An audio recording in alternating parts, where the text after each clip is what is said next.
হরে কৃষ্ণ বন্ধুরা, হিন্দু ধর্মে জ্যোতিষ উপায়, বাস্তু উপায় এই সব কিছু জানতে হলে আমাদের চ্যানেলটিকে সাবস্ক্রাইব করবেন।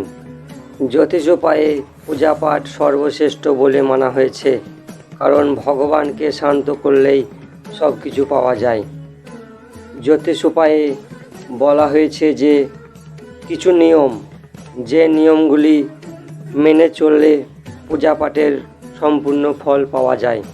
কারণ আমরা না জেনে পূজাপাঠ করি, ভগবানকে আরাধনা করি, কিন্তু আমাদের একটু ভুলের জন্য আমাদের সেই ফল বিফলে, সেই ফল যাতে বিফলে না যায় তার জন্য এই 15টি টিপস জেনে নিন, আপনাদের সফল হবে পূজাপাঠ। এইভাবে পূজাপাঠ করলে পরিবারের সুখ শান্তি ফিরে আসবে, ধন সম্পত্তি আসবে। দেবতাদের শান্ত করতে গেলে কিভাবে পুষ্প দিতে হবে, কিভাবে প্রদীপ জ্বালাতে হবে, কিভাবে আরতি করতে হবে, সেই সব জানতে পারলেই সব কিছু সফল হবে। যেমন রবিবারে তুলসী পাতা তুলতে নেই, তেমনি ধর্মতে অনেক কিছু আছে যেগুলি না জেনে আমরা করে ফেলি। আপনি ডেলি পূজা করেন, তাহলেও আপনার মন শান্ত থাকে না, কোনো কাজে মন লাগে না, তার মানে বুঝতে হবে যে আপনাকে পূজাপাঠে আপনার ভুল হচ্ছে। তাই সেই সব কিছু জেনে নিয়ম মতো পূজাপাঠ করে কিভাবে নিজেদের জীবনকে ধন্য করা যায় সেই উপায়গুলি আজকে জেনে নিন। সর্বপ্রথম ভগবান গণেশকে, ভগবান শিবকে তুলসী পাতা দিয়ে পূজা করা উচিত নয়, তাতে পূজার ফল পাওয়া যায় না, ক্ষতি হয়। স্নান না করে তুলসী পাতা তুললে সেই তুলসী পাতা ভগবান অর্পণ নেয় না। তুলসী পাতা 11 দিন পর্যন্ত বাসি বলা হয় না, কারণ নতুন করে জল ছিটকিয়ে ভগবানকে অর্পণ করা যায়। রবিবার, একাদশী, দ্বাদশী, সংক্রান্তি, সন্ধ্যাকালে তুলসী পাতা তোলা উচিত নয়, তাতে আপনাদেরই পাপ লাগবে।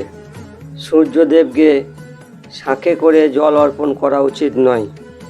সূর্যদেব, গণেশ, মা দুর্গা, ভগবান শিব, ভগবান বিষ্ণু, এই 5টি দেবতাকে পূজা করা অনিবার্য। তাই সব পূজা পাঠেই এই 5টি দেবতার পূজা করা নিয়ম। প্রতিদিন এই 5টি দেবতা ধ্যান করলে সুখ শান্তি, টাকা পয়সা আপনি প্রাপ্তি করবেন। মা দুর্গাকে দুর্বা অর্পণ করতে নেই, কারণ বিশেষ করে ভগবান গণেশকে এই দুর্বা অর্পণ করতে হয়। দুর্বা ঘাস রবিবার দিন তুলতে নেই, শাস্ত্রে অমান্য। রবিবার, বুধবার পাকুর গাছে জল অর্পণ করতে নেই।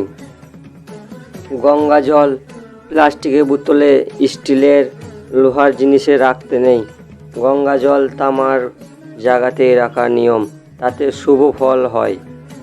কেতকীর ফুল ভগবান শিবকে অর্পণ করতে নেই, কারণ ভগবান শিব অভিশাপ দিয়েছিল যে কেতকী ফুল ভগবান শিবের উপরে অর্পণ করবে তার গায়ে হত্যার পাপ লাগবে। যে কোনো পূজাতেই আপনাকে যেমন চাল অর্পণ করতে হয় তেমনি দক্ষিণাও অর্পণ করতে হয়, তবেই আপনার সুফল হবে। পদ্ম ফুল বিশেষ করে মা লক্ষ্মীকে অর্পণ করা হয়, তাই এই পদ্ম ফুলকে বাসি বলে মানা হয় না 5 দিন। পুনরায় জল ছিটকে আপনি দেবতার উপরে চাপাতে পারেন। শাস্ত্রে বলা হয়েছে যে প্রদীপে যে প্রদীপ জ্বালায় সে সারা জীবন রোগী হয়। তাই শাস্ত্রের কথা মেনে চলে প্রদীপে প্রদীপ জ্বালাবেন না। ফু দিয়ে প্রদীপ লেবাতে নাই, ফু দিয়ে প্রদীপ লেবাবেন না।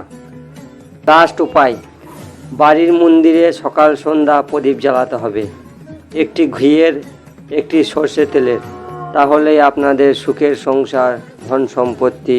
এইভাবে জ্যোতিষ উপায় করে নিজেদের জীবনকে পরিবর্তন করতে হবে। আমাদের এই চ্যানেলটিকে সাবস্ক্রাইব করবেন, শেয়ার করবেন, লাইক করবেন, কমেন্ট করবেন।